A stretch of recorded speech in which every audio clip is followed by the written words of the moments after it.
Hello, this is Theodore, Operator Prime, Mindtree Exponential.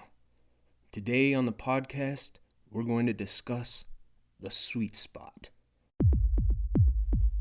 There is a place right on the edge of your ability where you learn the best and fastest. It's called the sweet spot. Here's how to find it. Excerpt from The Little Book of Talent, 52 Tips for Improving Your Skills by Daniel Coyle. You're right in the groove, kid. Robert A. Heinlein. One of the manifestations of standardization is the tendency of teachers to be forced into teaching to the middle. This creates a situation where students on either end of the middle are not receiving the education they need. They are among the mass of students that are suffering from educational malnutrition. To fully understand the nature of this epidemic, Mindtree X has created an infographic based on Daniel Coyle's concept of the sweet spot, which provides a more visceral context by which to understand the bone-sucking desperation of the situation. Comfort zone, sensation, ease, effortlessness. You're working but not reaching or struggling. Percentage of successful attempts, 80% and above. Survival zone, sensations, confusion, desperation. You're overmatched, scrambling, thrashing, and guessing. You guess right sometimes, but it's mostly luck. Percent of successful attempts, below 50%. The sweet spot. Sensations, frustration, difficulty, alertness to errors. You're fully engaged in an intense struggle as if you're stretching with all your might for a nearly unreachable goal, brushing it with your fingertips and then reaching again. Percentage of successful attempts, 50 to 80%. Student X's forced experience with 7th grade public school provides a perfect example of this problem.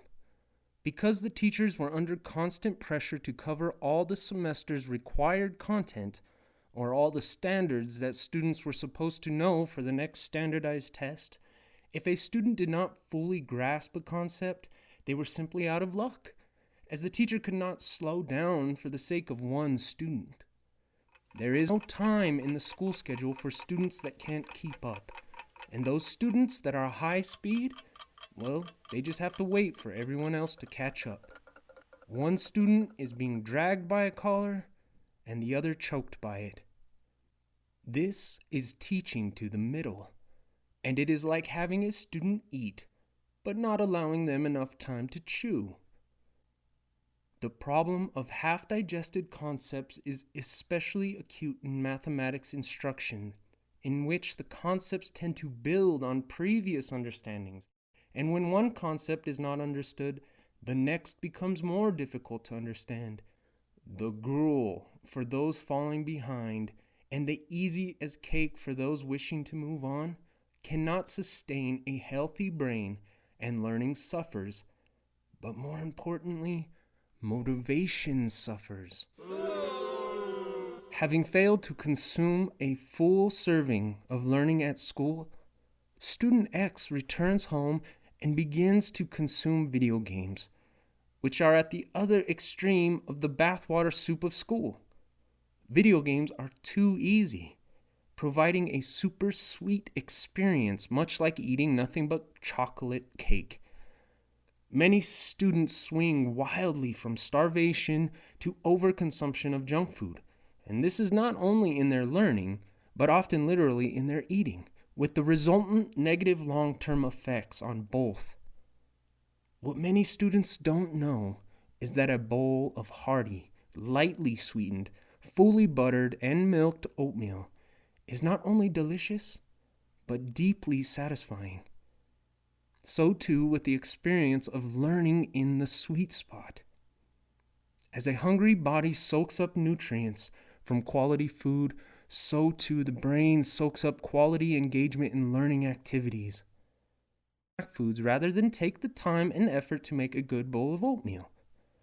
Much easier to get passing math grades than to actually learn the concepts.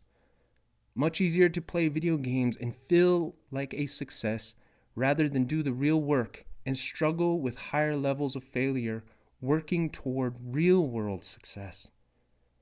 As with developing a routine of moderate exercise, it's difficult at first, but the rewards eventually outweigh the pain, and before long, life without exercise, without proper nutrition, without proper cognition, becomes painful enough to drive a student to seek out the sweet spot on their own.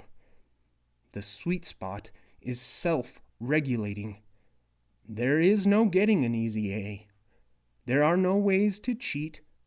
Quick cook oatmeal has been stripped of all the fiber and mass that makes it wholesome. Only whole oats provide the real nutrition, and they take time to cook. The only way to log sweet spot hours is to hunt down and spend time struggling in the sweet spot. This struggle is vaguely unpleasant at the time of the activity because it is challenging. The challenge forces a student to utilize all of their current skills and dig deeper for more. Time in the sweet spot is not easy, but very effortful. The good news is that because of the intensity of time spent engaged in the sweet spot, a person need only generate 4 to 5 hours of such activity a day. That is all the student has to do. 4 to 5 hours of quality sweet spot effort per day. No Common Core standards, no grades or scores or standardized tests. Only a measure of how many hours the student spent engaged in dedicated practice on any complex skill capable of sustaining such intense human engagement. Think chess, not checkers. 5 hours of daily intense mental activity, cognitive engagement in any complex activity will build human capital far beyond any system controlled by standardized tests.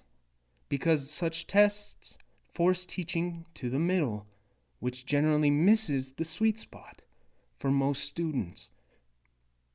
Indeed, 5 hours of sweet spot activity is a daily drive toward peak performance instead of the listless, foot-dragging zombie march toward adequate yearly progress. Then consider that much of a 40-hour work week and a typical 40-hour school week are filled with activity, but these tend to be either gruel or chocolate cake. Consider that the average school spends more time and resources moving students around and keeping attendance records than providing opportunities for their students to engage at the sweet spot level. And the numbers make more sense still.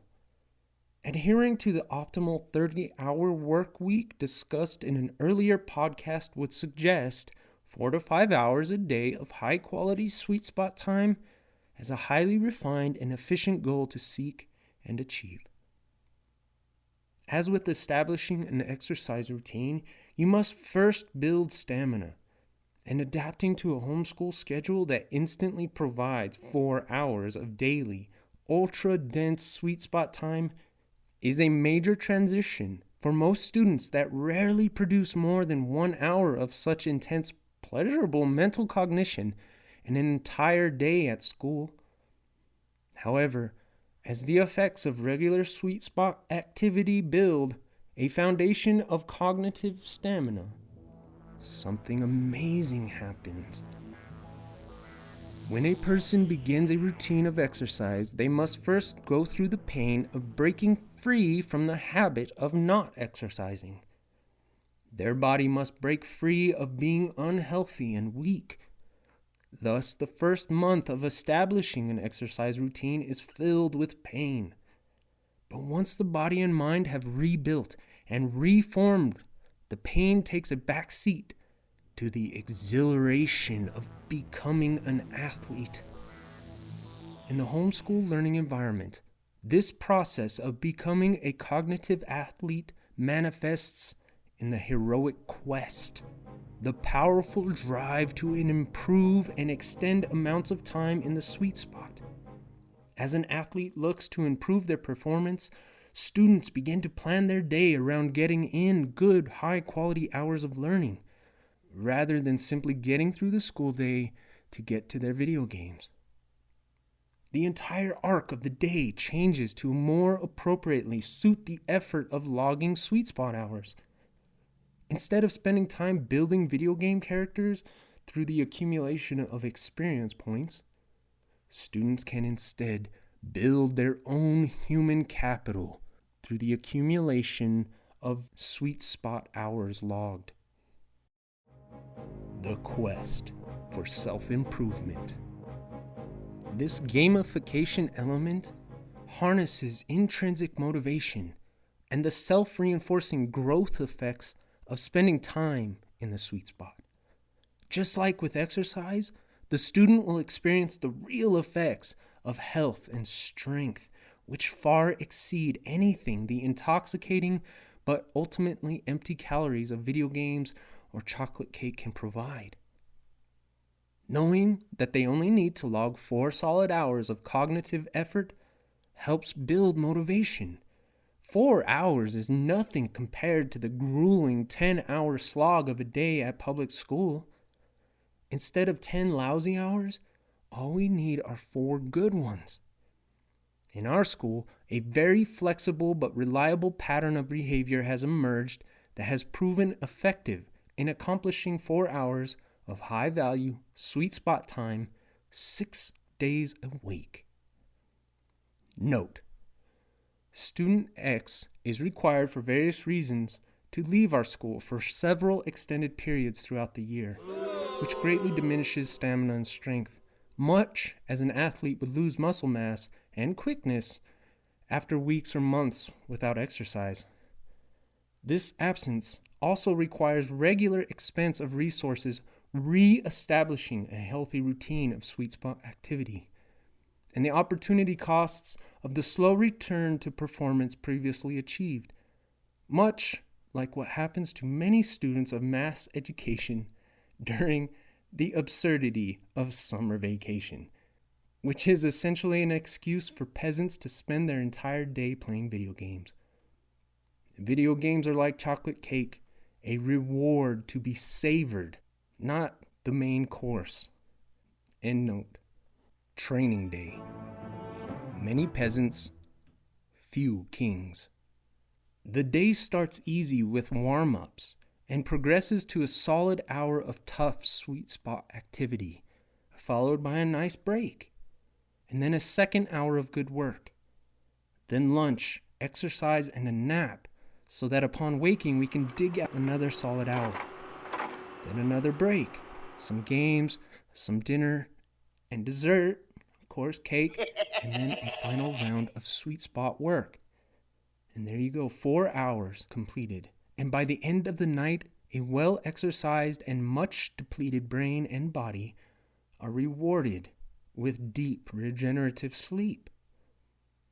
Because there are plenty of breaks and downtime throughout this day, as well as naps and other light activities, the student is generally looking forward to the next day in which they can log more hours. Or as it turns out in activity, this means they wake up excited to build more castles, create more amazing graphic designs, or any number of other highly engaging and enjoyable activities that just so happen to be the best lands for hunting the sweet spot. Thus, the student looks forward to engaging each day, as a basketball player looks forward to hearing the swish of a net. Athletes want to get to the gym, and everything else is managed around achieving this all-important goal.